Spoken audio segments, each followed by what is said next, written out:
Welcome into the PHNX Suns Dive Bar, brought to you by our friends at the DraftKings Sportsbook app, America's top-rated sportsbook app. Don't forget to hit that like button, rate, review, and subscribe. We greatly appreciate your support.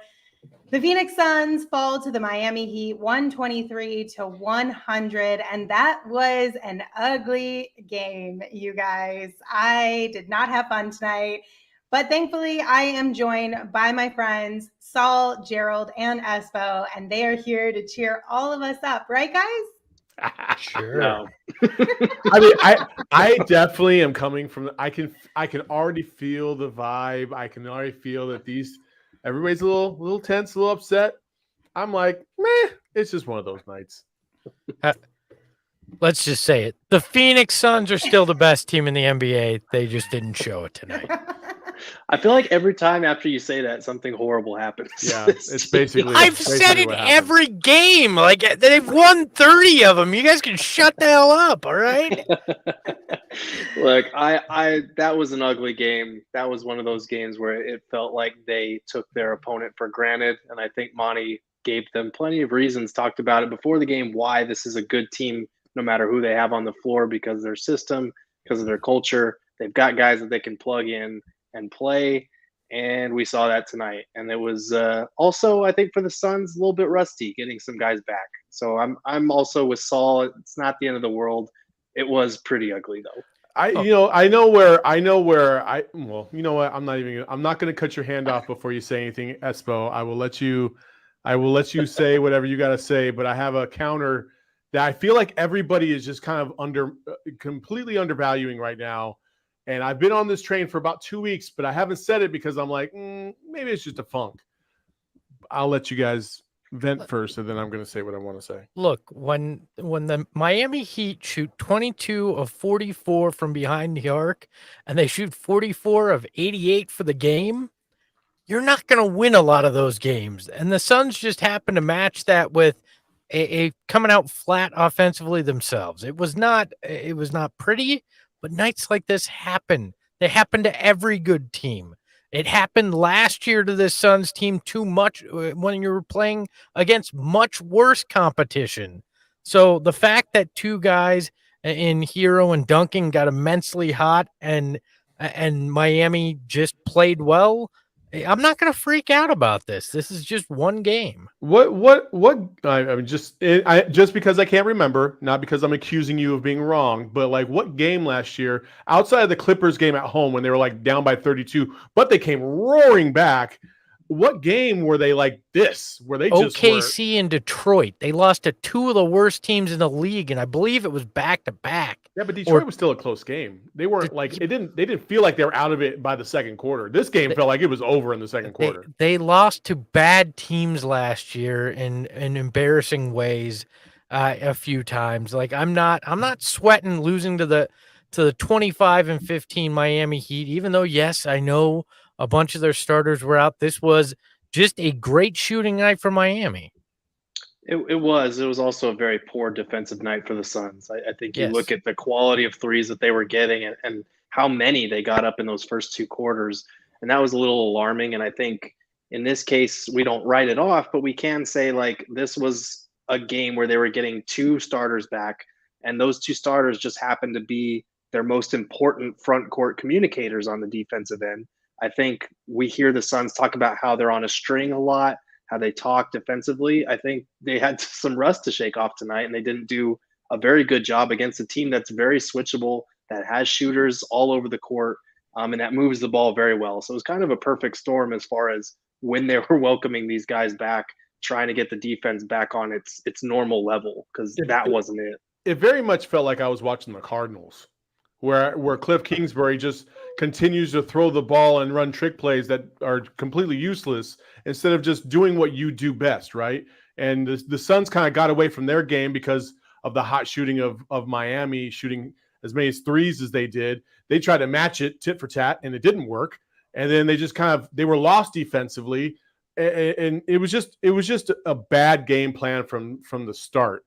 Hey, it happens again. Like, even coaches have bad nights, players have bad nights. Devin Booker he's now had back-to-back bad nights. He hasn't been as effective as he normally is. He's missing easy shots that he just normally makes. CP3 looks a little, he looks a little out of it to me. Like, for the last 2 weeks, maybe actually about almost like the last month, it seems like, not that he's lost a step, but he seems not as productive shooting as he has been. The mid-range, he hasn't been as effective, and I would be interesting to see what the stats are this month or the last 4 weeks versus the last maybe the first 2 or 3 months about his mid-range shooting, because he hasn't seemed as automatic as he once was. Are you solely talking as shooting, or because he had a triple-double with a career high in rebounds a few nights ago? So, like, I don't want to say like he's looked completely terrible. I agree his shot's been a little off, but he has had moments and had back-to-back 16 and 15 assist games. So let's pump the brakes a little bit on CP3 questioning, all right? No, I will question it because he hasn't scored for shit. Like, period. Like guys, the defense is actually tonight. If you watch Miami, there was a couple times Chris Paul literally had wide open shots and didn't take them for whatever reason. Like, you got to shoot those when you're wide open, especially on a team with again, like Miami, who just likes to switch all the time. You finally get a matchup, and because his shot wasn't falling, he wasn't feeling confident shooting the three. Like, that's a fact. That happened tonight. You can have 3-point. I'm not talking about tonight. You said 2 weeks. You can have a triple-double, and that's all good. That's a great performance. I'm not going to say that's not. I'm talking scoring-wise. He has not been as effective as he has been in his career, and even last year, or even at the beginning of this season. He hasn't. I'm not concerned about Chris Paul.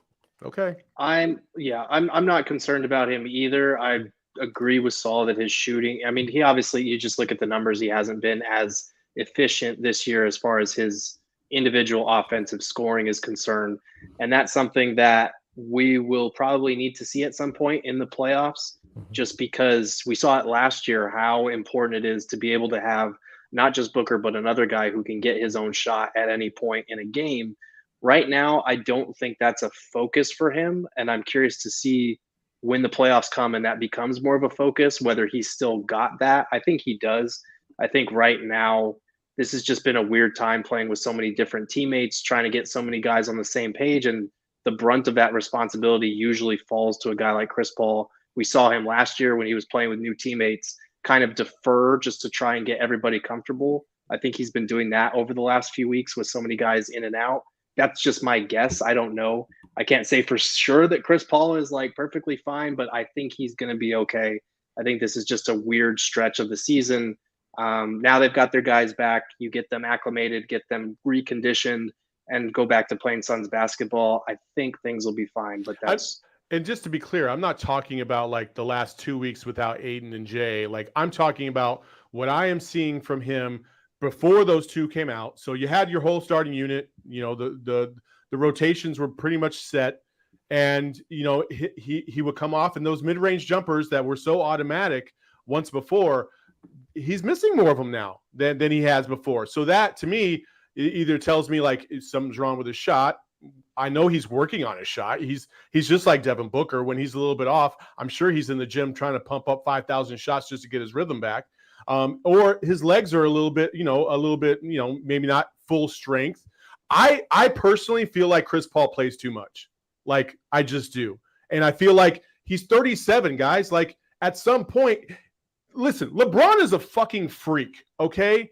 We got to stop looking at these guys like they're just going to be just like LeBron, right? Chris Paul gets more of a beating than LeBron does, even though LeBron flops a lot. Don't get me started on that. But, like, I'm going to say Chris Paul, you know, he needs a little bit more rest, in my opinion. I think Monty should be resting him. Like, the fact that he's playing in the fourth quarter after Miami made that run when the Suns cut to 13 and then they put it right back up to 22, just take those dudes out. What the fuck are they on the court for? And he waited all the way until the 4-minute mark to play them. I'm like, dude, that's how injuries happen, in my opinion. Like, he should just took all the starters out. Let Sticks get some run because I know Espo wanted to see that, and then go.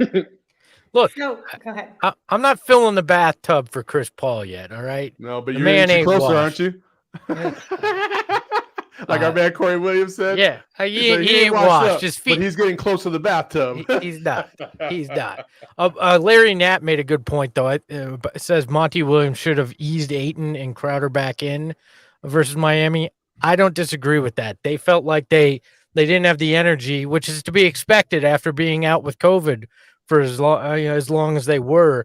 I probably would have eased him back too, but he went all in, and I think that was part of what made things look out of rhythm and kind of cost them in this game. Well, yeah, because didn't DA say, was it DA or was it Jay who came out and said that they had symptoms and it was a pretty rough go around? And then plus Jay. on top of that, Jay. for DeAndre, he had the flu like a couple weeks before he had COVID. So he's probably been through the ringer a little bit. Yeah, and I mean, I personally don't have a problem with the minutes that they played tonight. I feel like they need to get their win back, and it's one of those things where the only way to get your win back is to play in game situations. You can do all the cardio, all the sprints you want to do in practice and whatnot, workouts, whatever, but it's not the same as NBA game action. I'm okay with that. I think it's better if you get games like this out of the way against a good team that's playing well, even with all the guys that they have out.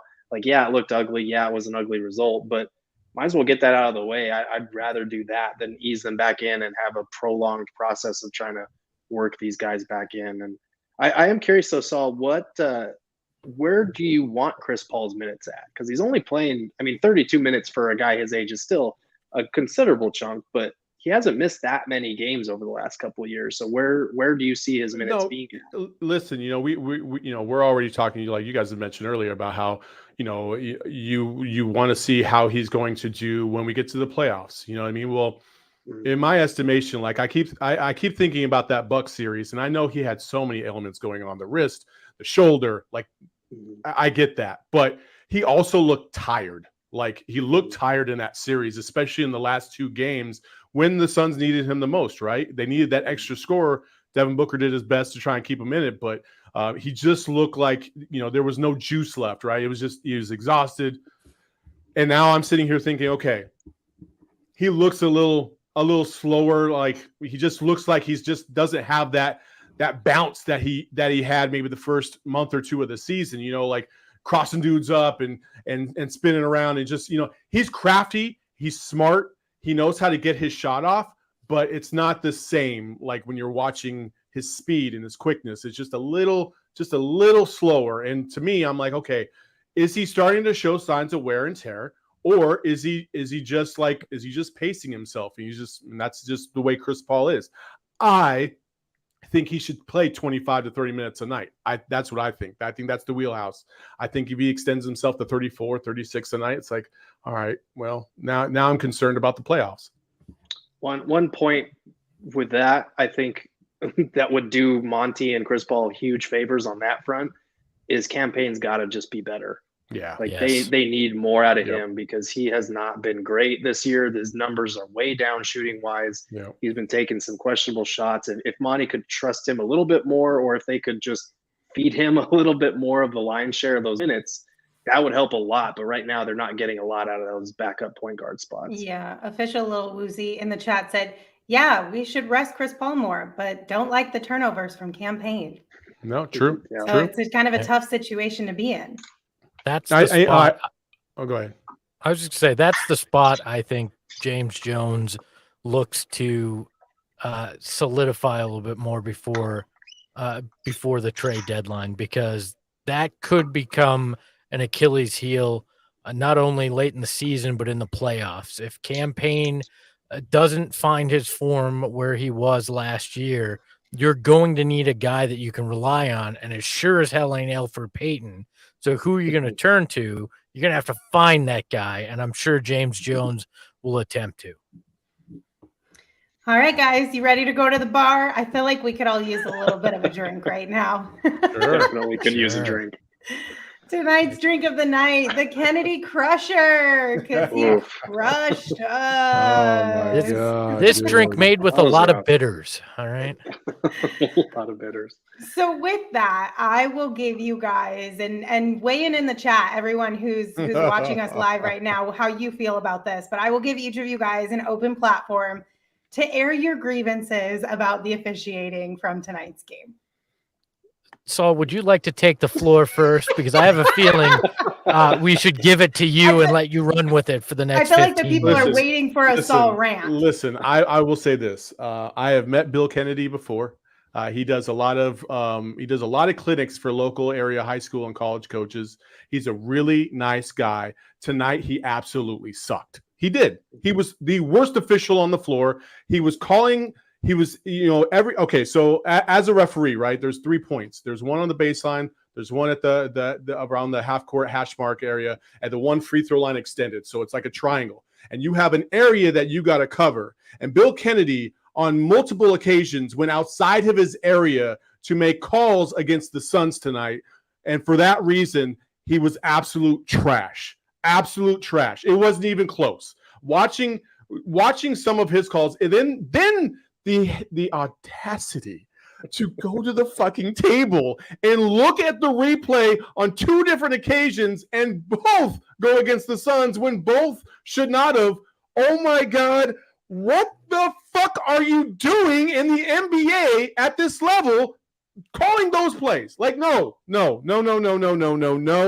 You got to be better than that, Billy Kennedy. Absolutely got to be better than that. And I can't help but feel he's an Arizona guy, so maybe he felt like he didn't want to, give any bias to the local hometown team, and he just completely swung the other way. And now I don't feel like that really determined the outcome of the game. Luckily for him, it wasn't like, a 4-point ball game, and he called some atrocious calls. He just called some atrocious calls at some key points in the game where I think maybe momentum might have turned a little bit, but the way Miami was shooting, it didn't really matter. So he's lucky for that reason. Salty. I was gonna say I have literally nothing to add. 10 out of 10 salty rant. Great stuff, Saul. Look, to Saul's point, the this refs is all did vodka, not. by the way. It's just pure vodka. I'm just motoring through it, trying to forget my last 3 hours. Look, like Saul said, the refs did not cost the Suns a game. But that flagrant foul was literally the worst call in the history of basketball. You didn't even need to go to it and do it for a second time to realize how shitty that call originally was. And then they go back and they make it a flagrant foul? Seriously, how in the hell is that a flagrant foul? DeAndre Ayton doesn't touch him, and they call it a flagrant foul. I do not understand and will not understand that. Billy Kennedy could sit me down and break down that play in a Bourguet breakdown fashion for an hour and a half, and I still would not freaking understand what the hell that call was about. Yeah, Brittany in the chat said a little bit earlier, it was tough when Ayton called for a review of the foul he said he didn't do. Then it got reviewed and upgraded to a flagrant one. Sums up the mood of the night. So says Jay, says he went to St. Mary's. That's all you have to say. And you know what? You're absolutely right about that. Because the people that I've met from St. Mary's, at least when I was in high school, they were all jerks. All of them. And if I ever saw Channing Frye, I would tell him that to his face. Jared Bayless, same thing. All of them jerks. That's why we beat their ass in high school. Elon Musk with the super chat. Thank you so much for the support. He said Kennedy had to cancel his date to ref this game. So maybe he was a little bit upset about that. I don't know. Yikesy. Hello saying Espo and Saul, can we get round 2 of the sticks at the board debate? I'm already making the popcorn. I don't have to say anything. Just go watch this game and I'm 100% right. So no, Saul, just listen to any Monty. thoughts? Listen to Monty. Me and Monty are on the same page. That's all I gotta say. Gerald, Right. would you like to be the mediator here? The third person break the tie? Look, Lindsey, Lindsey, you have been here for the last week and you've been able to break the tie. Don't put this on Gerald. You take a stand. I don't want to. I waited for Gerald to come for this exact reason. Lindsey Switzerland Smith. She plays us like puppets against each other. It's bullshit. That's I my will not job, stand for it. Saul. Lindsey just hates that confrontation. She's Look, the watcher, Gerald. She's the watcher. She is Yes. the best line straddler of all time. Thanks, Saul. look, I'm not going to get into this. I'll just say the first stint was the first stint was very bad. He was playing the 4. The second stint was not as bad. He was playing the 5. Over the last couple of weeks, he's been playing the 5 where he's been effective. He's not a 4. Monty's saying he's going to play him there because he's earned minutes, and that's the only place that they can slot him in. But if that continues, this type of play, like he's probably going to be on the fringe of the rotation again because he's just not a 4.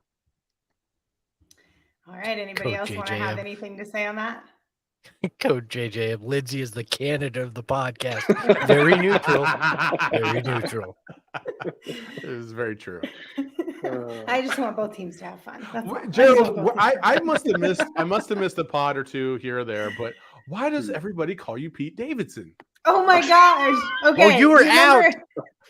All right. I was so you hoping at my remember- wedding I come back and I'm like, what is with all the Pete Davidson references? I don't get what's going on. So the Walmart version, how that kind of took off for yeah. everything. I don't remember exactly who it was, but somebody in the chat said Pete Davidson is the Walmart version of Gerald. Oh, nice. They said I look like a well put together Pete Davidson. There Yes. you go. I guess that's a Yeah. good compliment, right? I believe that was Well, Hello look at that said look at that. who Pete Davidson is dating. So I mean, obviously yeah. that is a great compliment. No, I mean, look at who Gerald's dating. Like that's a Exactly. comparison. That's what Like I'm saying. you Like, go, Gerald. There you go. I'm also swinging upward, but she was not pleased with the comparison. It's yeah, that's because of Hello. Hello is the yes, one it who was did hello. that. A well put together Pete Davidson. Sorry, I had that one a little off. Oh my gosh. All right. Let's name our draft king of the game. A bright spot in tonight's matchup was none other Billy than Kennedy. Mikal Oh, Bridges. sorry. Mikal finished with 20 points, 3 6 flagrants, 2 rebounds, technical fouls, and shot 8 of 11 from the field. He also added in 6 assists, which is a season high for him. His previous season high was 5. His career high is 8, which he has done twice now. So kudos to Mikal Bridges for a good night. We talked about this a little bit the other night, Espo, I believe. Just kind of, it seemed like Mikal Bridges just kind of was chilling on the back burner for a little bit there. So it's good to see him have a good outing tonight. Yeah, good to see his offense back. Apparently, some people forgot how to guard the three-point line. Mikal tried, but the rest of his teammates didn't help him out much there. But yeah, good to see him back offensively. it's Yeah, hard. he's- It's oh, sorry, go ahead, Gerald. Oh, I was just gonna say he scored 15 points or more in 3 of the last 4. He scored 20 points or more in 2 of the last 3. So he is starting to get his offense back a little bit. He was kind of the only guy that showed up tonight. So, you know, maybe if we could get everybody on the same page for a game, they'd probably drop 150 points. Yeah, That would be you know, nice. it's hard. You know, EJ pointed it out in the game. It's hard to face a team where everybody shoots the 3, and they were not really looking to attack the basket in the first half. And you're scrambling, you know, especially, you know, this team is a different team when they have Jimmy Butler and Bam in the fold. They're those two specifically are less likely to shoot from the perimeter. They're more interior, so you don't have to account for the 3-point shooters as much. But when you have 5 spreading and going back door, you have so much more room to account for. That's what the Warriors were so good at for a little while, and what they kind of exploited the Suns at a little bit this year is they spread you out. Everybody can shoot the 3, and then they hit you with the back door and the cuts. Like that's what they do, and that's what Miami did very, very well tonight. And you have to come into a game like that absolutely mentally prepared and ready to go and be 1,000% locked in. Otherwise, you'll get results like you had tonight, even with the best team in the NBA.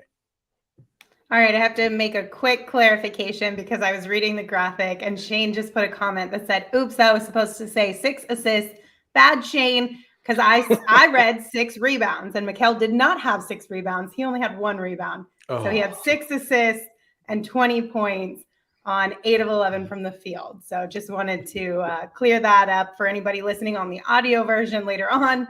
My bad. Now we're good. Anything else?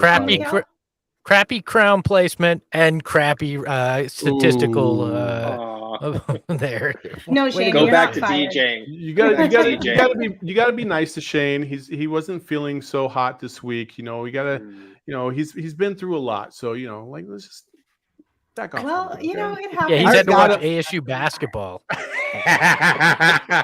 Hey. Ooh. True, it was like Peyton to Kemp right there. I just threw the lob and Espo came through. All right, Brittany posted in the comments and they said, that's really our point of fault, the teams that shoot good threes. We now have more than enough interior defense. Do you think that is something that is going to potentially haunt us down the road? I mean, that's everybody's kryptonite. If a team shoots 50% from behind the arc, that will be the Suns' kryptonite. Yeah. Yes. I mean, that's every team in the NBA's kryptonite. It doesn't matter who if you're facing a hot shooting team from the perimeter, it's going to be a hard night for you no matter what. So, percentage wise, the Suns are the 4th best team in the league in guarding the 3-point line. So, yeah, if another team gets as many wide open looks as the Heat got tonight, a really switchable team, that's a problem for any team to guard. But by and large, this season, they've been very good at defending the 3-point line. Yeah. Well, there you go. All right, gentlemen, another person that I do want to mention tonight, not exactly the best of games, but the streak is still alive. Cam Johnson, 10 plus points in now 19 straight and 2 or more threes in now 22 straight. You know, I love that streak, so I had to bring it up. Would anybody else like to comment on it? The Suns could lose by 50 and Cam Johnson could get his streaks and Lindsey would be ready to name him king of the game. That's right. She does love Way her to put that Cam. lipstick on that pig, Lindsey. Well, you know, if there's a pro at it, Espo, you and I should be it because of the time that we have spent covering this team and having to do that night in and night out, okay? I won't lie. When we started this and I went into it's not that big of a deal, you know, loss, I went, wow, I remember doing this for 63 losses while doing the team post-game show. So, you know, you fall into old habits pretty easily, I guess. Yeah, I'm not that far removed yet, so I still have some lingering things I need to shake off, but we'll see. Maybe I'll get there, maybe I won't. Shout out to Manuel in the chat. So go ahead, Espo, you take it. Every time Shane gets shaded, I'll pay up. I'm gonna need a second job. Well, no. hey, Manuel, how about this? Did you see his murder room earlier?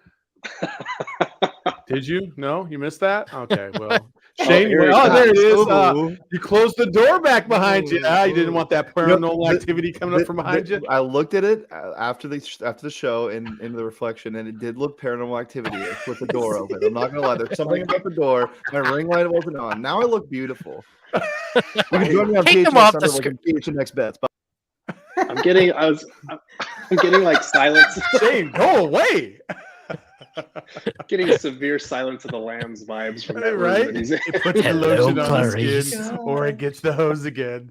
Calm down there, Buffalo Bill. Get off our screen. Oh no. Okay. All right. My daughter says Saul cusses a lot. Oh no shit, Arnold. Really? Swears for kids. Listen, that's the next jingle. Saul's taking it out of him. Listen, if Espo's daughter Ro can sit here and listen to this show and hear my cussing and his cussing when he says "fuck them kids," we are okay. She's only 5. I had to explain to her I didn't mean her, though. I meant all the others, not her. Just the rest of them. Just the rest of them. Bless her heart. All right, guys, we have a tweet of the night tonight. Now, this is threefold because they all showed up on my timeline at the exact same time, and I found it quite funny. Sunder's Dunks, Mike Lisboa, and our very own Gerald all tweeting out flashback feelings about this game. So Sunder's Dunk said, a furious run cuts it to ... 19. Palm emoji to the hand. Mike said, who's chopping onions in here? Getting a little misty over, quote, opposing team calls timeout because Suns cut the lead to 19. And Gerald rounded it out with Devin Booker scores 5 straight points and the Suns are back within 19. And wow, was this a tweet from 2017 or what? So a little bit of a flashback kind of night. Just maybe a better way to look at this is a reminder of how far we've come. I'm disappointed that none of them mentioned that Jay Jackson was a big part of that cutting it to 19, which also had flashback feelings. All right. What's so funny is I was on the couch when that 5-point run came, and I sat there and I turned to Estella and I was like, man, Spoelstra calls a timeout because they make a 5-point run, and you'd think they're right back in this game. I'm like, they're so far away still. What are we talking about? That's one of those stop the bleeding timeouts, and it's just a little nick on your arm. But yeah, that was an unpleasant flashback to simpler times for the Suns. I'm glad that we don't have to relive that feeling too often this season. That 2018 season, by the way, was so bad. Ask Kellen Olsen this. It was so bad that midway through the season, I found out that his favorite candy was Sour Patch Kids. And I just bought him some Sour Patch Kids. I was like, I think you need this more than I do. He ate the whole bag before halftime. Because he needed it. I know. I know how that feels. That popcorn and fruit at halftime wasn't doing shit for us. It was hard. It was hard out here in these streets. Not to mention they ran out real quick. If you weren't one of the first people in the media room, it was gone like that. Oh, you amateurs. We went to the hard stuff, right? We went to like red vines and all that kind of stuff. None of the Sour Patch stuff. We went to the hard stuff back in the day. I thought you were talking like liquor or drugs or something. Oh, no, we would have. We weren't on the clock. We were in the bathroom doing 8 balls, and what are you guys talking about? Like, what the hell? What's going on? We were doing lines off those mirrors. Yeah, it was crazy times back in 2012, 2013. As Shane once said, yeah, we would mainline it in the bathroom. Oh, God. Not mainlining in the bathroom. We had to get through those games. That was back in the 80s. That was the 80s Suns. Go look it up, kids, if you don't know. That was the 80s Suns. I've heard some crazy stories about those 80s Suns, especially when Dennis Johnson was here. Oh, man, I got some stories. Okay, maybe we should do that one day. Just do a story time of all the hearsay stuff you've heard around the team from back in the day. It's not even hearsay. They got in legal trouble for a cocaine scandal that almost killed the franchise. Like, you know how LeBron throws white powder up before the game? Totally different in the 80s for the Suns, all right? Yeah, somebody would throw it up in the air and everybody else would just try to sniff it. All right, we are going to take a quick break because this has gone off the rails, and I'm going to get us back on by telling you guys that we have hit the final week of pro football regular season, and college football is heading into the national championship. DraftKings Sportsbook has an unbelievable offer to get all fans in on the action for this exciting time on the football calendar. New customers who sign up using the promo code PHNX can bet just $5 on any football team to win their game. And if they do, you're going to win $200 in free bets instantly. It is that easy. So let's wind down the season with a big win. So one more time, all you have to do is download the DraftKings Sportsbook app right now. Use the promo code PHNX. Then bet just $5 on any football team, college or pro, and you'll win $200 in free bets if they are victorious. That's promo code PHNX this week at DraftKings Sportsbook. Now, just a reminder, that is 21 and older only, Arizona only. Gambling problem, call 1-800-NEXT-STEP. New customers only. Eligibility restrictions apply. See DraftKings.com/sportsbook for details. Espo, I'm really sorry that your Crowder's Cash Club did not hit tonight. Maybe we will be a little more successful next week when the guys hit the road. I've got 23 cents left in my DraftKings account, so Christmas. Well, this is mostly Christmas, right? You didn't lose. I'm not kidding. I could show you. I literally have 23 cents left in the. I'm hoping they send a free bet soon. That's what I'm saying. Yeah, that would be nice. I mean, especially after like the Christmas season and like holidays are all done, a free bet would be a solid move right now from the DraftKings Sportsbook app. You should make. You know what I think would be. You know what I think would be a solid move with Saul wearing those glasses? I think it's time to drop a beat. DJ There you Father, go. do you got Yo, that spin song? that shit. Let's go. Check 1 2, check 1 2. Check 1 2 1 2. DJ Father on the beat. I don't wanna grow up on my sticks, kid. A million different basketball skills that he can play with. From dunks to blocks to long range shots. He's the greatest big man there is. I don't wanna grow up, cause maybe if I did, I wouldn't be a sticks kid.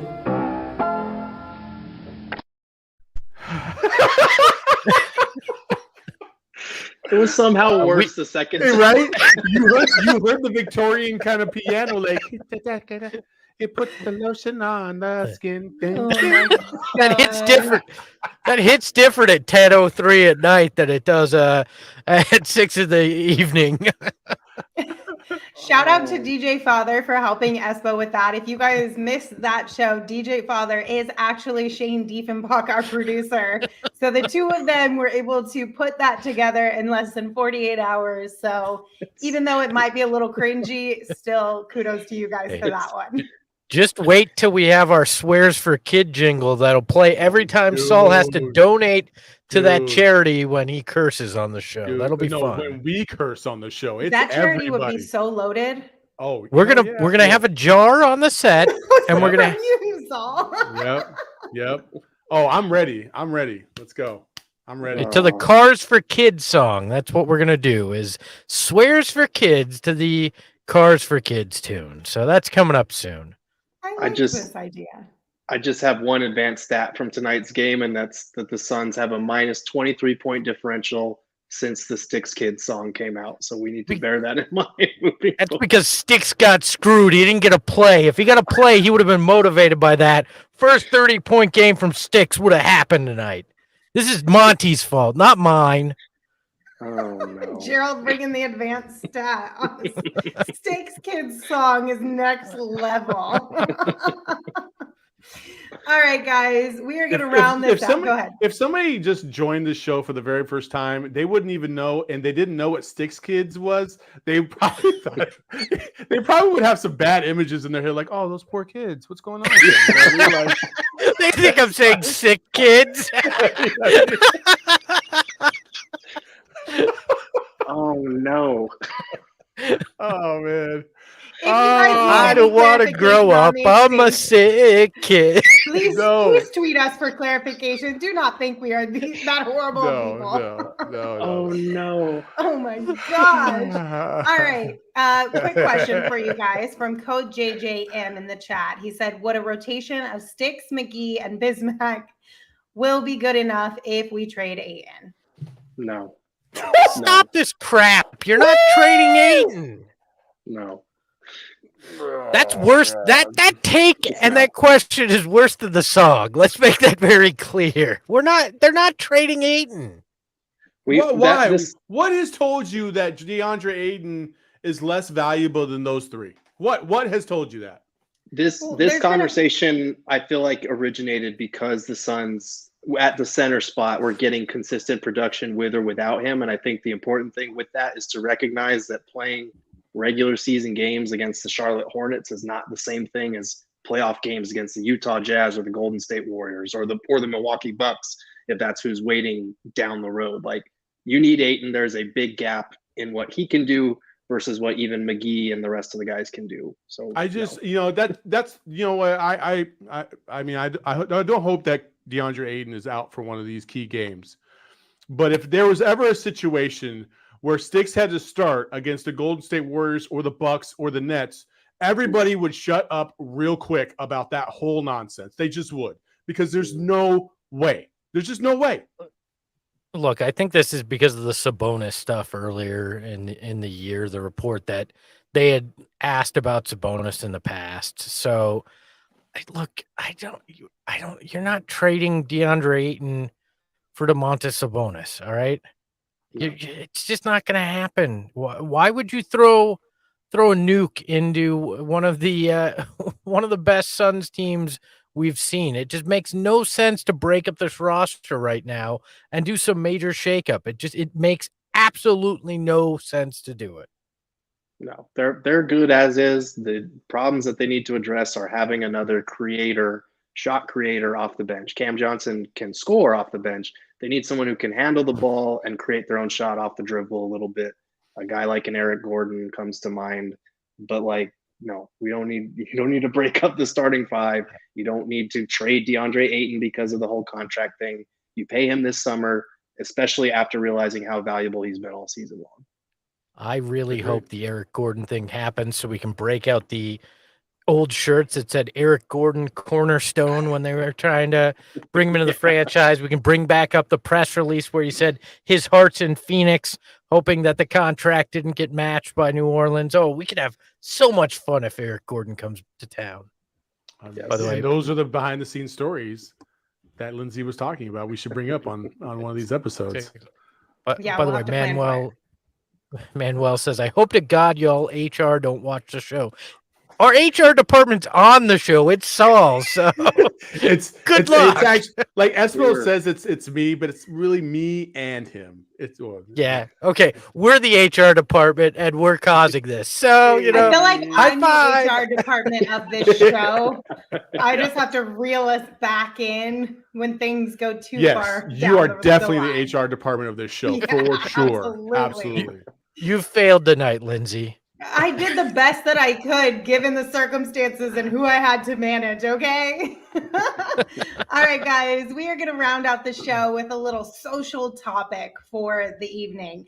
So the Houston Rockets announced that they have introduced the, quote, jumbo mac and cheese dog with Fruit Loops and bacon as one of their concession items. I want to know your thoughts. Would you try one? What do you think? The fuck? First off, why are sports teams trying to kill their fan bases with the food they serve at these games? Like, it blows my mind every time I see one of these. But to answer your question, yes, I would eat one of these on the show. Oh yeah, I would too.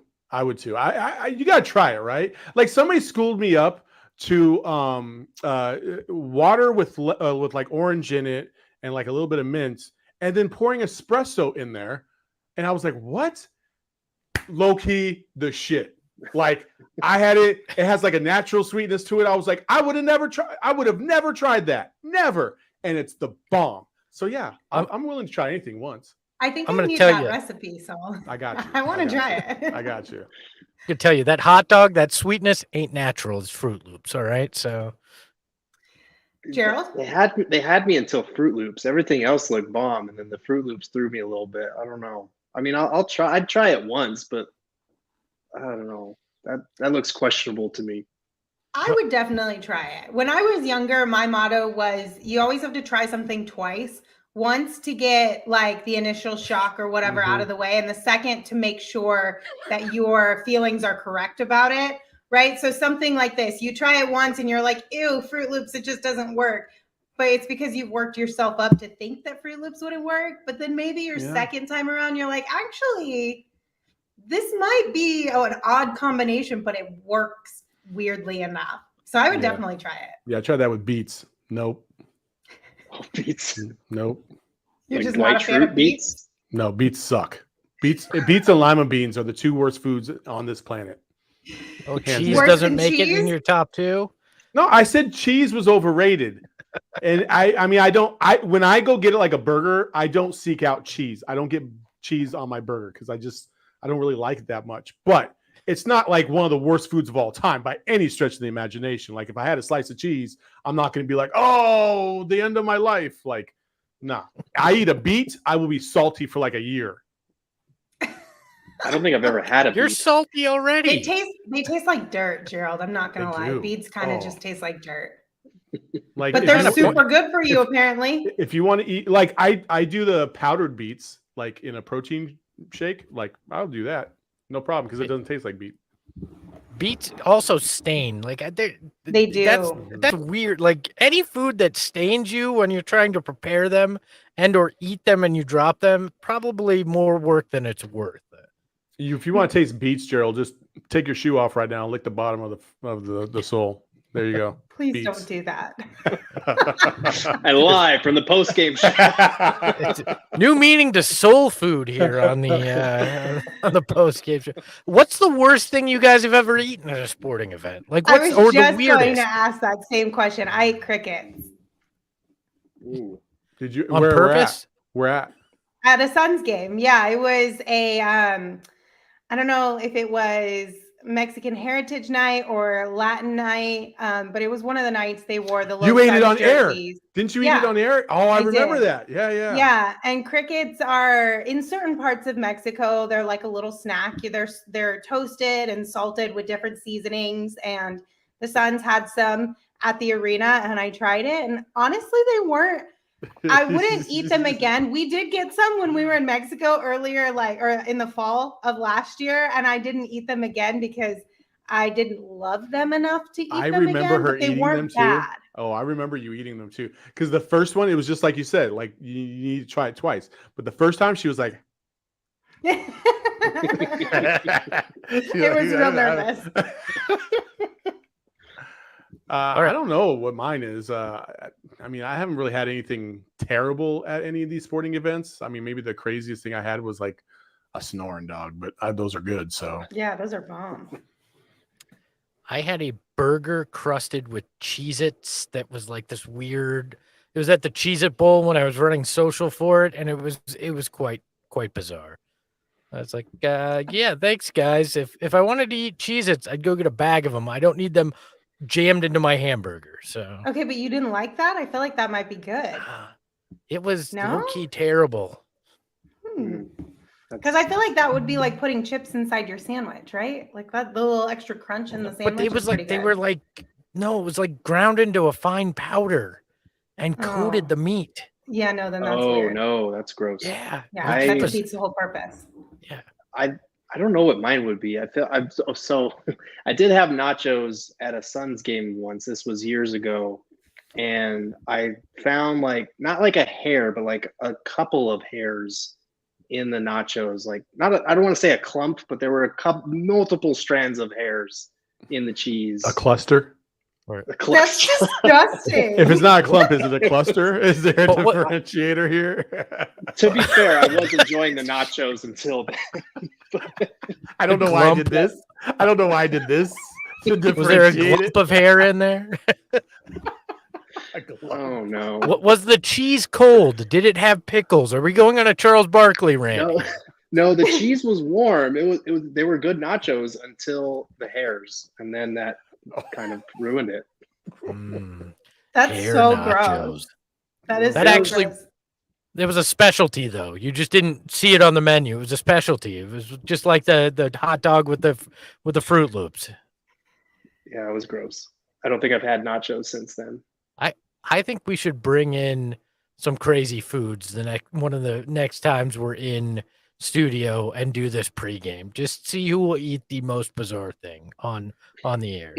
Ooh, I'm down with that. Yeah, I mean, I will straight play. up, dude. I will straight up go to H Mart and find some crazy ass shit. Oh, I'm in. Let's do it. Do it. If anybody ever wants to have a chugging contest, you're all screwed too. So I'm just I'll pass on that one because I'm definitely not going to win. well, the 80s Suns coated their burgers with a different kind of fine powder. Oh man. All right, gentlemen. Good show. Even though the Phoenix Suns did not have a good showing, they fell to the Heat once again, 123-100. Is there anything else you guys would like to discuss before we sign off for the night? I mean, it's okay if the Suns didn't bring their game. We did, and that's all that matters. Facts.